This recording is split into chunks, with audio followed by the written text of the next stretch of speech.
Just wanted to kind of follow up with what I did yesterday. I came back to the range today and was able to put some real work in. I shot almost 1,000 rounds. I think I've shot about 900 rounds today. Let's see, in 3 hours. So my hands are pretty torched. This gun is a lot heavier. I'm shooting the Walther again.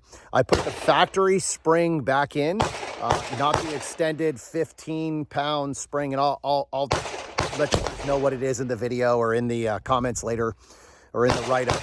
I don't remember what the brand name was and everything. And it was a 14-pound spring yesterday, not a 15-pound. But I shot 6 mags at 23 rounds a piece into this target. I haven't changed my grip. All I did was change the recoil spring, and I really like this gun. So that is today's results. From 12 yards, yesterday I was shooting at 15, I think, or something like that, or 18, whatever the heck it was. But the fact that I'm able to get 17 to 19 splits with those results, I'm still adding or figuring out the pressures on this specific pistol.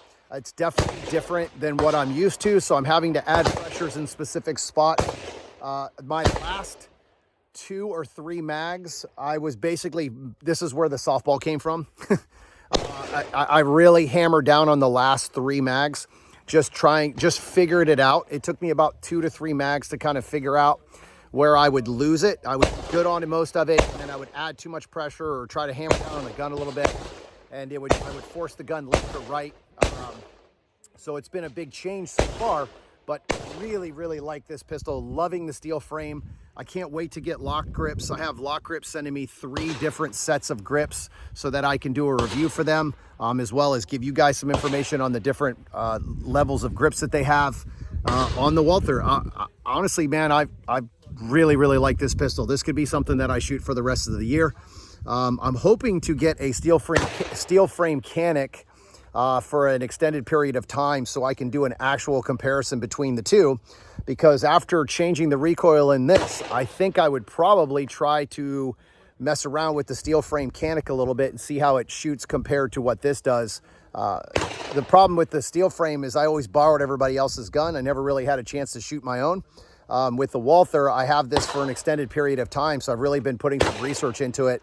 And I shot it all day, and I'll tell you, I like it. It's heavy as hell. The transition timing is a little off for me, still working on that.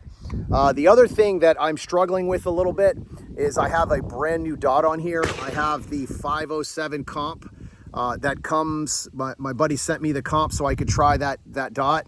And I'm not a fan, and I'm not a fan yet. So it's definitely different than the SIG. It's also a 2.5 MOA or 2.0 MOA versus what I'm used to, which is a 6. So for me, a lot of the visual stuff is just completely different. So not only did I change pistols, I also changed dots. So, and for me, I'm a very visual shooter. Like, I pay attention to a lot of the visual stuff that happens. And it's been a little bit of a struggle for me just to kind of realize that I don't have this beautiful red dot following. It's a very small red dot instead of this bigger dot. So I'm trying to get used to that at the same time, as well as judge how the pistol shoots. But all right, guys, if you have any questions, hit me up in those comments, and I'll see you on the range.